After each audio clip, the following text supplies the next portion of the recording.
आप सभी का अपना यूट्यूब चैनल केजीएस एकेडमी में स्वागत है। दोस्तों हम लोग यहाँ पर एक बिहार दरोगा का न्यू प्रैक्टिस बुक निकाला गया है यूथ कंपटीशन टाइम्स पब्लिकेशन के द्वारा, याद रखिएगा। और यह दोस्तों पूर्णतः बिहार पुलिस अवर सेवा आयोग पटना के द्वारा आयोजित बुक है, यानी कि आपकी एग्जाम के दृष्टि से दोस्तों सभी क्वेश्चन, इसमें जितना भी क्वेश्चन शामिल किया गया है सभी क्वेश्चन अति महत्वपूर्ण है। और यह दोस्तों ध्यान रखना है, बिहार दरोगा जो बुक निकाला गया है इस बुक में टोटल 15 प्रैक्टिस सेट है, यानी कि दोस्तों 15 प्रैक्टिस हम लोग 15 दिन में यहाँ पर कवर कर लेंगे। 15 प्रैक्टिस से दोस्तों 15 दिन में कवर करेंगे, प्रतिदिन हम लोग एक प्रैक्टिस सेट यहाँ पर देखने वाले हैं। तो चलिए दोस्तों हम लोग स्टार्ट करते हैं। अगर आप हमारा यूट्यूब चैनल पर पहली बार आए हैं तो चैनल को सब्सक्राइब कर लीजिए और बेल आइकन को प्रेस कर लीजिए, कोई भी नोटिफिकेशन होगा वो सबसे पहले आपके पास पहुंच जाएगा। आज हम लोग दोस्तों सेट नंबर 2 देखने वाले हैं। इससे पहले हम सेट नंबर 1 आपको प्रोवाइड करवा चुके हैं। यदि आप नहीं देखे हैं तो यूट्यूब चैनल पर प्लेलिस्ट बनाकर डाल दिया गया है, वहां से आप लोग देख सकते हैं। कहा है कि निम्नलिखित में से किस पुरातात्विक स्थल पर गर्त आवास का प्रमाण मिला है।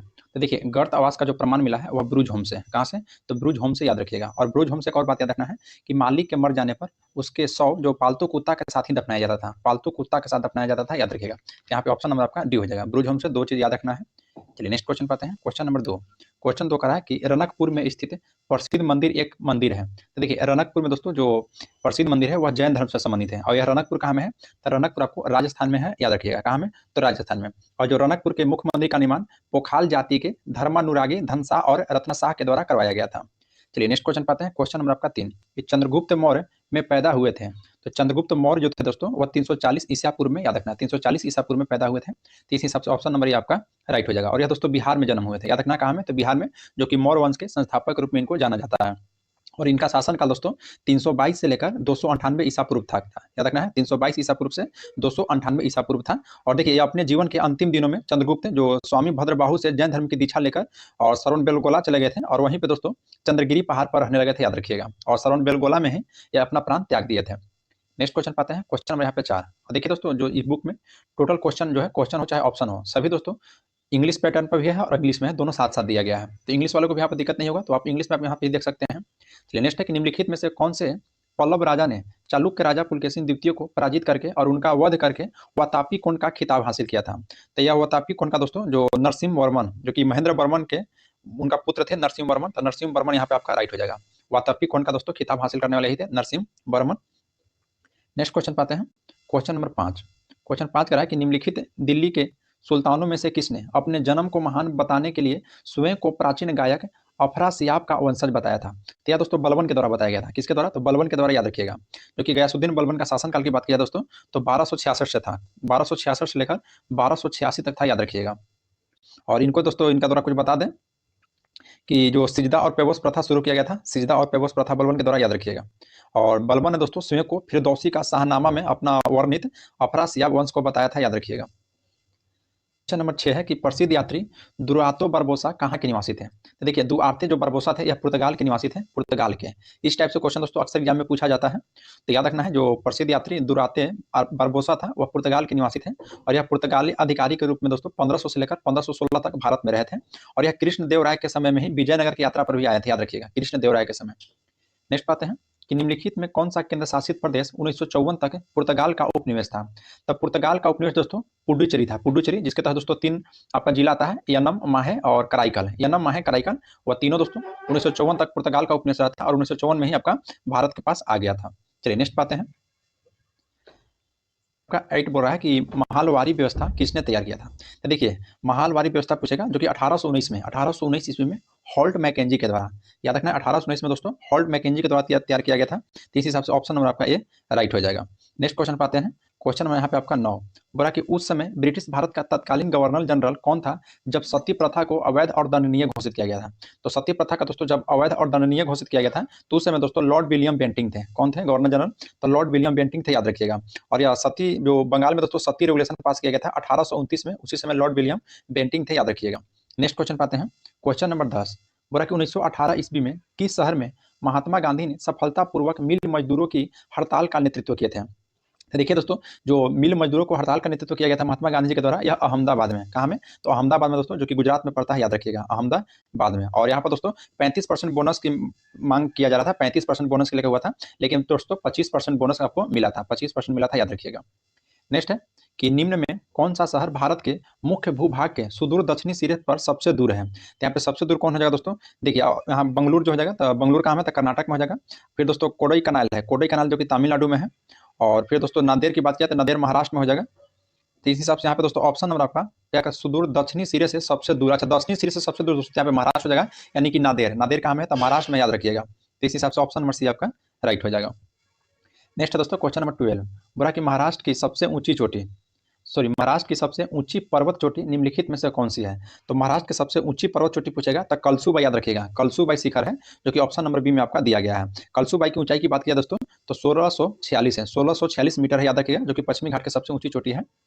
नेक्स्ट बात है क्वेश्चन नंबर 13, बोला कि राज्य की सीमा त्रिपुरा से लगती है। तो देखिए दोस्तों असम जो यहाँ ऑप्शन सी में ध्यान देना है, असम जो राज्य है या त्रिपुरा के साथ सीमा साझा करती है, तो इस हिसाब से ऑप्शन नंबर आपका सी यहाँ पे राइट हो जाएगा। 14 है कि वर्ल्ड वाइड फंड के अनुसार भारत की कौन सी नदी दुनिया का 10 लुप्त प्राय नदी में से एक है? तो गंगा नदी हो जाएगा, गंगा नदी, यानी कि ऑप्शन नंबर यहाँ पे बी आपका राइट हो जाएगा। देखिए 10 नदियों में से दोस्तों एक होता है साल्विन नदी है, डेन्यूब, लाप्पा, रियो ग्रैंड, सिंधु, नील, मरे डार्लिंग, मेकांग और यांगटीसी नदी, ये सभी दोस्तों 10 नदी में आते हैं, याद रखिएगा। चलिए नेक्स्ट क्वेश्चन पाते हैं। क्वेश्चन में यहाँ पे आपका 15 बोला है कि भारत की जलवायु को मोटे तौर पर निम्नलिखित में से किस रूप में वर्णित किया जाता है? तो दोस्तों मानसून प्रकार की, मानसून प्रकार की, जो कि ऑप्शन नंबर डी आपका राइट हो जाएगा। देखिए भारत में दोस्तों जो अगर विषुवत रेखा से हम बात कर रहे हैं तो विषुवत रेखा से कर्क रेखा की ओर जाइएगा और विषुवत रेखा से मकर रेखा की ओर दोस्तों, तो वहां पे आपका उष्णकटिबंधीय रहता है, उष्णकटिबंधीय। जबकि दोस्तों भारत कर्क रेखा से आधा नीचे भी है और आधा ऊपर भी राज्य है। तो कर्क रेखा के आप दक्षिण में जाइएगा तो वहां पे दोस्तों उष्णकटिबंधीय मिलेगा, और कर्क रेखा के उत्तर में जाइएगा तो समशीतोष्ण कटिबंध मिलेगा, याद रखिएगा। नेक्स्ट है क्वेश्चन नंबर 16 कि तारामंडल सप्तऋषि को पश्चिमी निवासी किस नाम से जाना जाता है? देखिए पश्चिमी निवासी में दोस्तों बिग डीपर के नाम से, बिग डीपर, जो कि ऑप्शन नंबर सी में दिया गया है, बिग डीपर के नाम से जाना जाता है, याद रखिएगा। नेक्स्ट बात है दोस्तों क्वेश्चन नंबर 17, बोला कि पृथ्वी का अपना वायुमंडल क्यों है? तो पृथ्वी का दोस्तों जो अपना वायुमंडल होने के कारण है, सबसे महत्वपूर्ण आंसर की बात की जाए दोस्तों तो गुरुत्वाकर्षण शक्ति हो जाएगा। गुरुत्वाकर्षण शक्ति के कारण पदार्थ एक दूसरे की ओर आकृष्ट होने की क्षमता रखते हैं, और न्यूटन याद रखना, जो न्यूटन साहब थे वह गुरुत्वाकर्षण बल की खोज किए थे। नेक्स्ट बात है कि सभी समानांतर वृत्त के रूप में जाने जाते हैं। देखिए जब भी सभी समानांतर वृत्त के रूप में दोस्तों कौन जाने जाते हैं? तो दोस्तों समानांतर अक्षांश रेखा, समानांतर अक्षांश रेखा, याद रखिएगा। नेक्स्ट बात है क्वेश्चन हो जाएगा यहाँ पे 19 कि जिसने भारत में, ध्यान देना दोस्तों एक मिनट, कि जिसने भारत में सत्ता ब्रिटिश ईस्ट इंडिया कंपनी से ब्रिटिश क्राउन में स्थानांतरित किया था। तो देखिए दोस्तों भारत सरकार अधिनियम 1858 के तहत, जब 1857 का आपको दोस्तों क्रांति हुआ था, उसके बाद भारत सरकार अधिनियम 1858 में आया था, और उसी में बोला गया था कि जो ब्रिटिश ईस्ट इंडिया कंपनी सीधे ब्रिटिश क्राउन में चला जाएगा, वही याद रखना है, भारत सरकार अधिनियम 1858 के तहत। क्वेश्चन नंबर आपका 20 का रहा है कि भारतीय संविधान की 10वीं अनुसूची के तहत लोकसभा के किसी भी सदस्य की अयोग्यता से संबंधित किसी भी मुद्दे पर अंतिम निर्णय किसके द्वारा लिया जाता है? तो यह अंतिम निर्णय दोस्तों लोकसभा के दो अध्यक्ष होते हैं, यानी कि लोकसभा के स्पीकर, उन्हीं के द्वारा अंतिम निर्णय लिया जाता है, याद रखिएगा। और देखिए दोस्तों मूल संविधान में टोटल 8 ही अनुसूची थी, और जो 10वीं अनुसूची के मूल संविधान में नहीं था, तो 10वीं अनुसूची के दोस्तों 52वां संविधान संशोधन के तहत शामिल किया गया है, याद रखिएगा। 52वां संविधान संशोधन के तहत शामिल किया गया है 10वीं अनुसूची में, जो कि दल बदल से संबंधित है। नेक्स्ट क्वेश्चन पाते हैं। क्वेश्चन नंबर 21, बोला कि भारतीय संविधान के अनुच्छेद डैश के अंतर्गत सर्वोच्च न्यायालय ने इंटरनेट की पहुंच को मौलिक अधिकार घोषित किया था। तो आर्टिकल 19 के 1 के क्लॉज 1 के तहत, याद रखना है, आर्टिकल 19 के 1 के क्लॉज 1 के तहत दोस्तों, यानी कि ऑप्शन नंबर आपका राइट हो जाएगा। नेक्स्ट पाते हैं क्वेश्चन नंबर 22, बोला कि भारतीय संविधान के अनुच्छेद 42 के अनुसार काम के लिए न्यायोचित और मानवीय स्थितियां और मातृत्व राहत का प्रावधान किस बारे में है? दोस्तों डीपीएसपी के बारे में, यानी कि ऑप्शन डी हो जाएगा, डीपीएसपी आपका राइट हो जाएगा, राज्य के नीति निषेध तत्व। इसमें दोस्तों आर्टिकल नंबर 36 से लेकर आर्टिकल 51 तक शामिल किया गया, याद रखिएगा डीपीएसपी में, और भाग पूछेगा तो भाग 4 में है। नेक्स्ट क्वेश्चन पाते हैं। क्वेश्चन नंबर दोस्तों 23, बोला कि जब राजीव गांधी ने प्रधानमंत्री पद की शपथ ली थी तो उस समय भारत के राष्ट्रपति कौन थे? तो उस समय दोस्तों भारत के राष्ट्रपति ज्ञानी जैल सिंह थे, क्योंकि प्रधानमंत्री को शपथ दोस्तों कौन दिलाता है? बताइए, प्रधानमंत्री को शपथ कौन दिलाता है? तो राष्ट्रपति। तो राष्ट्रपति उस समय दोस्तों कौन थे? तो ज्ञानी जैल सिंह थे, याद रखिएगा। नेक्स्ट बात है कि राज्यसभा के सदस्यों का निर्वाचन कौन करता है? तो राज्यसभा के सदस्यों का निर्वाचन दोस्तों विधानसभा के जो निर्वाचित सदस्य होते हैं वही करवाते हैं, विधानसभा के निर्वाचित सदस्य होते हैं, याद रखिएगा। नंबर 25 है कि दूसरी लोकसभा का गठन किस वर्ष किया गया था? पहली लोकसभा का गठन दोस्तों 1951 में था, लेकिन यहाँ दूसरी पूछ रहा है, तो दूसरी दोस्तों 1957 में हो जाएगा, याद रखिएगा। दूसरी 1952 में था दोस्तों, दूसरा था सॉरी पहला 1952 में था, और दूसरी जो लोकसभा था 1957 में, याद रखिएगा, 1957 में। चलिए नेक्स्ट क्वेश्चन पाते हैं दोस्तों। क्वेश्चन आपका 26 कि यदि किसी राज्य के विधानमंडल में बजट गिर जाता है तो क्या प्रभाव पड़ता है। तो देखिए दोस्तों, अगर किसी राज्य के विधानमंडल में जब बजट गिरेगा तो मुख्यमंत्री सहित मंत्रिपरिषद को दोस्तों त्याग पत्र देना पड़ जाता है। मुख्यमंत्री के सहित मंत्रिपरिषद को त्याग पत्र देने पड़ जाता है। तो इस हिसाब से ऑप्शन नंबर यहाँ पे आपका सी राइट हो जाएगा। नेक्स्ट बात है, क्वेश्चन में यहाँ पे आपका 27 हो गया कि मणिपुर, मेघालय और त्रिपुरा ने अपना 48वां राज्य दिवस कब मनाया। सबसे पहले यहाँ से याद रखना आपको कि मणिपुर, मेघालय और त्रिपुरा दोस्तों, ये तीनों राज्य के गठन कब हुआ था, तो 1972 में हुआ था। तीनों राज्य का गठन दोस्तों 1972 में हुआ था और ये तीनों अपना 21 जनवरी को स्थापना दिवस मनाते हैं। तो ऑप्शन देखिए बी में दिया गया है 21 जनवरी 2020 को, 21 जनवरी 2020 तो ये 48वां दिवस मनाया गया है। नेक्स्ट बात है, क्वेश्चन नंबर 28 है कि सरकार के कार्यकाल के दौरान उत्पन्न होने वाली रिक्ति को भरने के लिए किसी राजनीतिक संसदीय विधानसभा क्षेत्र में होने वाले चुनाव को क्या कहा जाता है। तो उसे दोस्तों उपचुनाव कहते हैं। उपचुनाव यानी कि ऑप्शन नंबर ये आपका राइट हो जाएगा। और यह दोस्तों 6 माह के भीतर ही होता है। जब कोई भी पद दोस्तों रिक्त हो जाता है तो 6 माह से पूर्व उसका निर्वाचन कराना अनिवार्य होता है और ऐसे निर्वाचन को हम लोग उपचुनाव कहते हैं, यानी कि बाई इलेक्शन। नेक्स्ट बात है कि क्वेश्चन नंबर 29 कि किसका अध्ययन एवं मूल्यांकन करने के लिए विजय केलकर समिति का गठन किया गया था। तो विजय केलकर समिति का गठन सार्वजनिक निजी भागीदारी मॉडल को दोस्तों मूल्यांकन करने के लिए किया गया था और अध्ययन करने के लिए। चलिए नेक्स्ट क्वेश्चन पाते हैं। क्वेश्चन नंबर आपका यहाँ पे 30, क्वेश्चन नंबर दोस्तों 30 बोला कि भारतीय संविधान के प्राधिकृत हिंदी पाठ के निम्नलिखित संविधान संशोधन में से किसके द्वारा प्रकाशित करने के लिए अधिकृत किया गया था। तो यह दोस्तों 98वां संविधान संशोधन 1987 के तहत, याद रखना है 98वां संविधान संशोधन 1987 के तहत दोस्तों संविधान में अनुच्छेद 394 के को जोड़कर राष्ट्रपति को यह अधिकार दिया गया था कि संविधान के मूल पाठ को अब तक किए गए संशोधन सहित हिंदी में प्राधिकृत पाठ प्रकाशित करवाएगा। याद रखिएगा किस आर्टिकल में दोस्तों, तो 394 का दोस्तों आपका क हो जाएगा। देखिए दोस्तों थोड़ा सा क्योंकि हाथ से लिख रहे हैं इसलिए थोड़ा सा अक्षर में थोड़ा सा दिक्कत हो रहा है, तो याद रखना है 394 के क हो जाएगा। नेक्स्ट क्वेश्चन पाते हैं, क्वेश्चन नंबर 31 बोल रहा है कि भारतीय राष्ट्रीय कांग्रेस किस राजनीतिक समूह का एक हिस्सा है। तो भारतीय राष्ट्रीय कांग्रेस दोस्तों यूपीए का था, यानी कि यूनाइटेड प्रोग्रेसिव अलायंस, यानी कि ऑप्शन नंबर ए हो जाएगा संयुक्त प्रगतिशील गठबंधन। और देखिए दोस्तों संयुक्त प्रगतिशील गठन की अगर स्थापना की बात की जाए तो 2004 में हुआ था, 2004 में। नेक्स्ट पाते हैं क्वेश्चन नंबर 32, निम्नलिखित में से कौन सा देश फर्स्ट फास्ट पोस्ट निर्वाचन प्रणाली का अनुसरण करता है। फर्स्ट फास्ट पोस्ट का मतलब हो गया दोस्तों कि जिसका ज्यादा बहुमत आएगा उसी को जीत हासिल होगा। यह दोस्तों ब्रिटेन से लिया गया था, यानी कि यूनाइटेड किंगडम से। तो ऑप्शन नंबर सी आपका राइट हो जाएगा, यूनाइटेड किंगडम से। नेक्स्ट बात है कि कोलकाता के विक्टोरिया मेमोरियल का द्वारा निर्माण किया जाना प्रस्तावित किया गया था। तो देखिए दोस्तों जो विक्टोरिया मेमोरियल कोलकाता में स्थित है, जो कि रानी विक्टोरिया को समर्पित एक स्मारक है, और उस समय दोस्तों निर्माण वास रहे थे लॉर्ड कर्जन, जो कि इसका निर्माण 1906 से लेकर 1921 के बीच में इसका हो गया था। तो उस समय दोस्तों जब प्रस्तावित किया गया था तो उस समय लॉर्ड कर्जन ही थे, याद रखिएगा। नेक्स्ट बात है क्वेश्चन नंबर 34, बोला कि श्री अरबिंदो का जन्म हुआ था क्या दोस्तों 1872 में हुआ था। जो श्री अरबिंदो दोस्तों एक महान योगी और दार्शनिक थे, इनका जन्म 15 अगस्त 1872 को कलकत्ता में हुआ था। 15 अगस्त 1872 को कलकत्ता में हुआ था और इन्होंने ही दोस्तों पांडिचेरी में अरबिंदो आश्रम की स्थापना किए थे। पांडिचेरी में अरबिंदो आश्रम की स्थापना। नेक्स्ट है क्वेश्चन नंबर 35 कि ऋग्वेद पांडुलिपि किस वर्ष में यूनेस्को को memory of the world register में शामिल किया गया है। तो दोस्तों 2007 में शामिल किया गया है। तो ऑप्शन नंबर यहाँ पे डी हो जाएगा, 2007 में याद रखना है। और यूनेस्को के ने ऋग्वेद को 30 पांडुलिपि को, याद रखना है 30 पांडुलिपि को 2007 में दोस्तों शामिल किया है। नेक्स्ट है कि यूनाइटेड किंगडम से आजादी मिला है, यानी कि ब्रिटेन का दोस्तों तो भारत को मिला है। भारत को आजादी मिला है कब, तो 1947 में। है कि भारत में निम्नलिखित में से कौन सा बीमा कारोबार का नियंत्रण करता है। तो बीमा कारोबार का नियंत्रण दोस्तों IRDA के द्वारा किया जाता है। तो ऑप्शन नंबर डी आपका राइट हो जाएगा। और देखिए दोस्तों इसकी स्थापना संसद के IRDA अधिनियम 1999 के द्वारा किया गया, 1999 के द्वारा। नेक्स्ट है कि 2011 की जनगणना के अनुसार भारत में साक्षरता दर क्या है। तो 74.04%, 74.04% दोस्तों। यहीं पर अगर पुरुष साक्षरता पूछता तो 82.14 हो जाता, और महिला साक्षरता दर पूछता तो 65.46 हो जाता।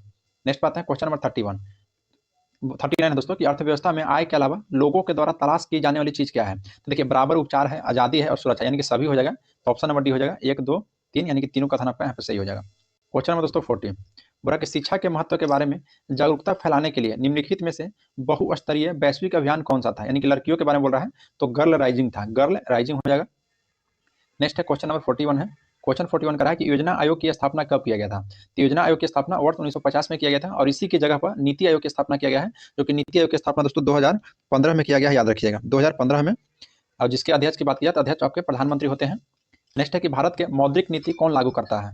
तो भारत का मौद्रिक नीति क्या है दोस्तों, तो RBI के द्वारा, और राजकोषीय नीति क्या है तो भारत सरकार के द्वारा हो जाता है। 43 है कि मिशन इंद्रधनुष, जो कि भारत सरकार का एक कार्यक्रम है। यह दोस्तों क्वेश्चन पूछा हुआ है 1275 में, जो कि टीकाकरण से संबंधित है, टीकाकरण से। नेक्स्ट पाते हैं कि निम्नलिखित में से क्या दाब का SI इकाई है। तो दाब का दोस्तों पास्कल हो जाएगा, दाब का क्या हो जाएगा तो पास्कल हो जाएगा। नेक्स्ट है कि फेम्टो का अर्थ होता है तो 10 के पावर दोस्तों -15 घात होता है, 10 के पावर -15 फेम्टो का, याद रखिएगा। नेक्स्ट है कि निम्नलिखित में कौन सी एक सदिश राशि नहीं है। तो सदिश राशि दोस्तों देखिए बल भी है, वेग भी है और विस्थापन भी है, लेकिन वर्क यानी कि कार्य जो है दोस्तों ये आपका एक अदिश राशि है। नेक्स्ट पाते हैं कि किसी सरल लोलक की गति एक का उदाहरण है। अगर किसी सरल लोलक की गति का दोस्तों आवर्ती गति होता है, और आवर्ती गति यानी कि पीरियोडिक मोशन। नेक्स्ट पाते हैं क्वेश्चन में पे आपका 48 है कि निम्नलिखित में से किसका घनत्व सर्वाधिक होता है।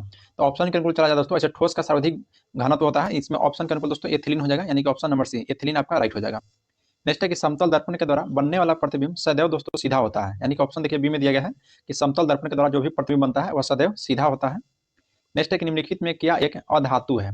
तो अधातु इसमें से दोस्तों कौन है, तो आपका नाइट्रोजन। नाइट्रोजन अधातु हो जाएगा, लेकिन एल्युमिनियम, मैग्नीशियम और पोटेशियम ये सभी आपका धातु के अंतर्गत आता है।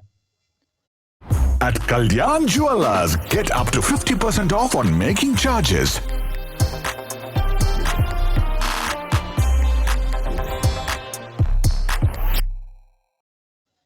तो आपका 51 है कि जब हम प्याज काटते हैं तो सिंथेज एंजाइम प्याज के अमीनो एसिड है सल्फाइड्स को एक एसिड में परिवर्तित कर देता है। तो कौन परिवर्तित करता है बताइए। तो राइट आंसर है दोस्तों ऑप्शन नंबर ए, यानी कि सल्फेनिक एसिड हो जाएगा। सल्फेनिक एसिड जो कि ऑप्शन नंबर ए में आपका दिया गया, ये आपका बिल्कुल राइट है। चलिए नेक्स्ट क्वेश्चन पाते हैं। क्वेश्चन नंबर दोस्तों यहाँ पे 52 कह रहा है कि सीसा यानी कि लेड तत्व का प्रतीक क्या है। तो सीसा का दोस्तों बताइए प्रतीक क्या है। तो सीसा का हो जाएगा पीबी। पीबी क्या हो जाएगा, तो सीसा का जो कि ऑप्शन नंबर आपका सी में दिया गया है। या फिर दोस्तों देखिए एस दिया गया है, जो कि एस होता है गंधक के रूप में जाना जाता है सल्फर को। फिर के होता है पोटेशियम, और एजी की बात की जाए तो यह चांदी हो जाता है। नेक्स्ट है कि निम्नलिखित में कौन सी गैस खाद्य उत्पादक में दुर्गंध का कारण बनता है।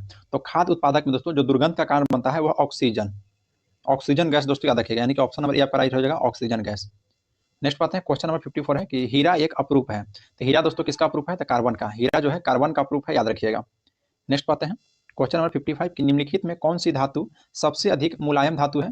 तो सबसे अधिक जो मुलायम धातु है सोना हो जाएगा दोस्तों। सोना यहाँ पे यानी कि ऑप्शन नंबर सी हो जाएगा। सोना सबसे यहाँ पे मुलायम धातु है, क्योंकि दोस्तों इसके तन्य के रूप में भी इसको जाना जाता है। नेक्स्ट है कि एथेनोइक एसिड को सामान्यतः अम्ल कहा जाता है। तो एथेनोइक एसिड को दोस्तों याद रखना है एसिटिक कहा जाता है। एसिटिक अम्ल यानी कि ऑप्शन नंबर सी आपका राइट हो जाएगा 56 का ऑप्शन नंबर सी। और सिरका में भी दोस्तों एसिटिन पाया जाता है, एसिटिक अम्ल। नेक्स्ट है कि कोस्का सिद्धांत का प्रस्ताव देने वाले वैज्ञानिक कौन थे।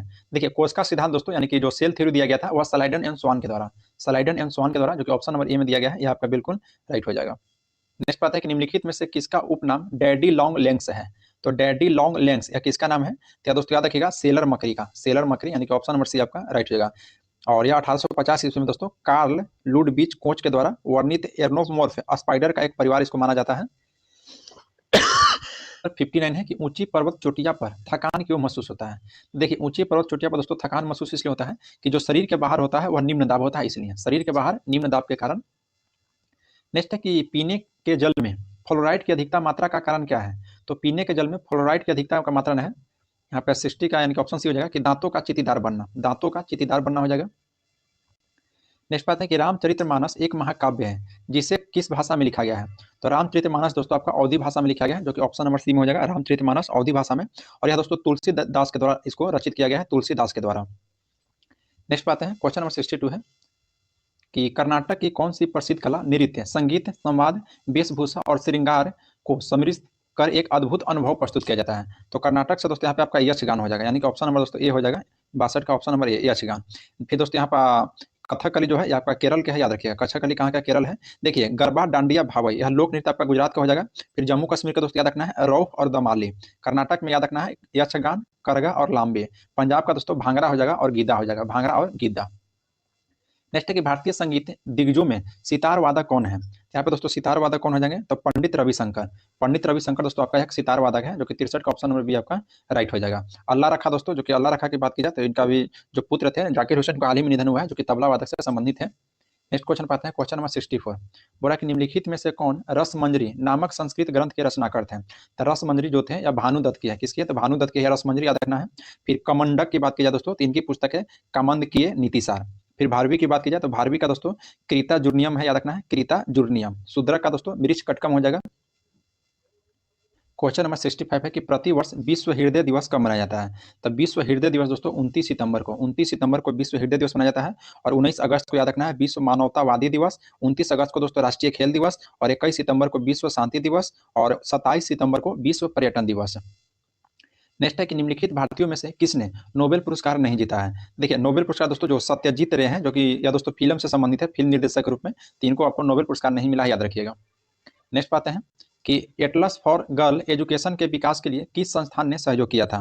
तो कौन सा संस्थान सहयोग किया था दोस्तों, बताइए। तो याद रखिएगा आपको UNI यानी यूनिसेफ के द्वारा, दोस्तों यूनिसेफ के द्वारा, तो जो कि ऑप्शन नंबर ये आपका राइट हो जाएगा, यूनिसेफ के द्वारा, याद रखिएगा।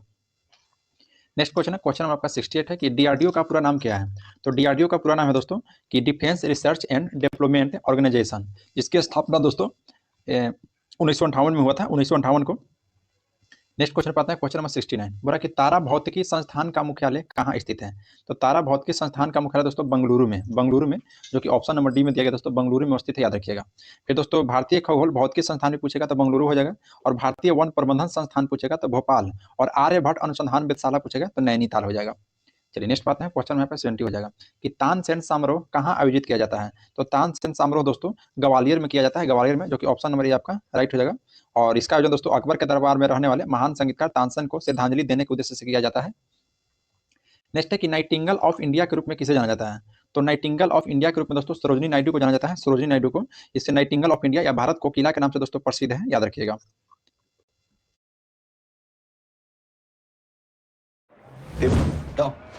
Oh, stop it, guys. Stop it. Ludo हो या क्रिकेट, शुरू इससे ही होता है। लूडो भी? जूबी लूडो ₹1 से शुरू। ओए, तूने कॉल कर दिया? तो अभी zupi.com से ऐप डाउनलोड करिए। यहाँ गेम शुरू सिर्फ ₹1 से। इस खेल में वित्तीय जोखिम शामिल है और इसकी आदत लग सकती है, जिम्मेदारी से खेलें। नंबर 72 है कि अमार सोनार बंगला किसने लिखा था। देखिए अमार सोनार बंगला द्वारा दोस्तों या रविंद्रनाथ टैगोर जी के द्वारा लिखा गया था, जो कि ऑप्शन नंबर आपका ए में दिया गया है। नेक्स्ट पाते हैं, क्वेश्चन नंबर आपका 73, बोला दोस्तों कि शिवा थापा का संबंध किससे है। देखिए शिवा थापा का संबंध दोस्तों मुक्केबाजी से है, जो कि ऑप्शन नंबर सी में है, शिवा थापा मुक्केबाजी से, याद रखिएगा। नेक्स्ट पाता है कि फंस पौधा के किस भाग में आता है। तो जो फंस आता है दोस्तों पौधा के, वह ट्रीडोफाइटा में आता है, ट्रीडोफाइटा में, जिसका दोस्तों पी आपका साइलेंट रहता है। नेक्स्ट पाता है कि कंप्यूटर के संदर्भ में वेटवेयर क्या होता है। तो कंप्यूटर के संबंध में दोस्तों जो वेटवेयर होता है वह मानव का मस्तिष्क होता है, मानव मस्तिष्क होता है, याद रखिएगा। नेक्स्ट है कि रजिस्टर में संचित डाटा पर निष्पादित ऑपरेशन को क्या कहते हैं। तो रजिस्टर में दोस्तों संचित डाटा पर जो निष्पादित ऑपरेशन होता है उसे हम लोग माइक्रो ऑपरेशन कहते हैं, माइक्रो ऑपरेशन, जो कि ऑप्शन नंबर सी हो जाएगा। नेक्स्ट पाते हैं कि पोडस आधारित संख्या किस पद्धति पर आधारित है। तो या दोस्तों 16 हो जाएगा, ऑप्शन नंबर डी। नेक्स्ट पाते हैं कि वर्ल्ड वाइड वेब का आविष्कार किस वर्ष किया गया था। देखिए दोस्तों वर्ल्ड वाइड वेब का आविष्कार 1989 में किया गया था, याद रखना है, 1979 में टिम बर्नर्स ली के द्वारा, यानी कि ऑप्शन नंबर हो जाएगा, सॉरी 89 में दोस्तों, ऑप्शन बी हो जाएगा, 89 में। नेक्स्ट है कि मैदानी पारिस्थितिकी तंत्र को किस प्रकार का जीव भार बायोमास पिरामिड होता है। तो दोस्तों ऊपर की ओर होता है, ऊपर की ओर, याद रखिएगा। 80 है कि आंध्र भूमि पर रामसर संधि भारत में किस वर्ष लागू किया गया था। तब भारत में दोस्तों जो लागू किया गया था वह 1982 में, 1982 में, याद रखिएगा, 1982 में। और रामसर आंध्र भूमि समझौता दोस्तों 2 फरवरी 1971 को ईरान के शहर रामसर में हुआ था, याद रखिएगा। नेक्स्ट है कि नाउ यू ब्रीथ है पुस्तक के लिए गोल्डन बुक अवार्ड्स 2023 से किसे सम्मानित किया गया था। तो 2023 से दोस्तों किसे सम्मानित किया गया है, तो यह राखी कपूर को, राखी कपूर को। देखिए दोस्तों इस बुक में 2023 फरवरी से लेकर 2024 दिसंबर तक, सॉरी 2024 दोस्तों आप थी नवंबर तक शामिल किया गया है, नवंबर तक, 2024 नवंबर तक इसमें करंट अफेयर को शामिल किया गया है।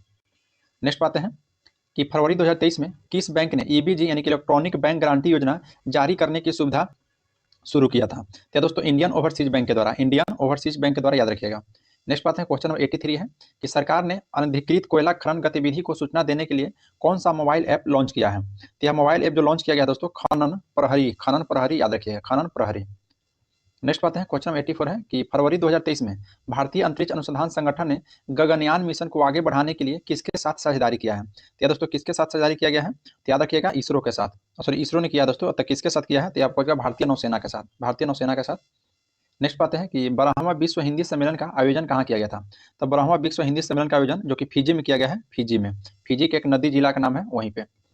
नेक्स्ट बात है कि फरवरी 2023 में अंतर्राष्ट्रीय बायोटेक कॉन्क्लेव का उद्घाटन किस स्थान पर किया गया है। तो आपका इम्फाल में किया गया है, जो कि ऑप्शन नंबर बी में हो जाएगा, इम्फाल, जो कि मणिपुर की राजधानी है इम्फाल। ऐसी है कि फरवरी 2023 में पासपोर्ट जारी करने को पुलिस सत्यापन की प्रक्रिया में तेजी लाने हेतु विदेश मंत्रालय के द्वारा शुरू की गई मोबाइल एप्लीकेशन का नाम क्या है। तो उस मोबाइल एप्लीकेशन का नाम था दोस्तों M passport police app, M passport police app, याद रखिएगा।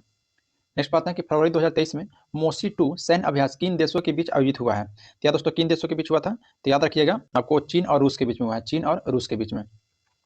नेक्स्ट है कि फरवरी 2023 में भारत ने किस देश के साथ द्विवार्षिक प्रशिक्षण अभ्यास यानी कि दस्तलिक 2023 का चौथा संस्करण का आयोजन किया है। तो देखिए दोस्तों जो दस्तलिक जो होता है ये आपका उज्बेकिस्तान के साथ होता है, यानी कि ऑप्शन नंबर बी आपका राइट हो जाएगा, उज्बेकिस्तान के साथ। नेक्स्ट बात है कि फरवरी 2023 में यूएस चैम्बर्स ऑफ कॉमर्स जारी इंटरनेशनल आईपी इंडेक्स में 55 प्रमुख भारतीय अर्थव्यवस्थाओं में भारत का क्या स्थान है। तो इसमें दोस्तों जो भारत का स्थान है तो यानी कि ऑप्शन हो जाएगा इसका दोस्तों 42वां था, जो ऑप्शन देखिए बी में दिया गया है 42वां हो जाएगा। नेक्स्ट दोस्तों देखिए इसके बाद से यहाँ से आपका रीजनिंग है दोस्तों, तो यहाँ पर इसका राइट आंसर हो जाएगा 91 का, ऑप्शन नंबर डी हो जाएगा, ऑप्शन नंबर डी इसको बना लीजिएगा। नेक्स्ट है क्वेश्चन नंबर 92। क्वेश्चन नंबर 92 भी आपका रीजनिंग है, तो इसका आंसर हो जाएगा ऑप्शन नंबर बी। रीजनिंग दोस्तों दोनों आसान ही था आपका, ये भी रीजनिंग आसान है। 53 का जो कि ऑप्शन आपका बी हो जाएगा, ऑप्शन बी हो जाएगा। नेक्स्ट है क्वेश्चन नंबर 94 है, जो कि 94 दोस्तों आपका मैथ में दोस्तों, तो ये 94 का ऑप्शन बी आपका राइट हो जाएगा, ऑप्शन नंबर बी इसको बना लीजिएगा। ऐसे इसका डिस्कशन के साथ दोस्तों हम इसको पीडीएफ जो देंगे डिस्कशन के साथ दे देंगे, तो वहाँ से आप लोग इसको देख सकते हैं। वेन आरेख से संबंधित क्वेश्चन है, जो कि इसका ऑप्शन आपका बी राइट हो जाएगा, ऑप्शन नंबर बी, जो कि केवल दोस्तों यहाँ पे सेकंड जो है ये आपका अनुसरण करता है। नेक्स्ट है क्वेश्चन नंबर 96 है, 96 का ऑप्शन ए हो जाएगा 26 डिग्री, जो कि मैथ है। नेक्स्ट है क्वेश्चन नंबर 97, 97 भी दोस्तों आपका मैथ ही है, तो 97 का ऑप्शन ए हो जाएगा x का पावर 4। फिर 98 है, 98 का आपका राइट आंसर हो जाएगा ऑप्शन नंबर सी।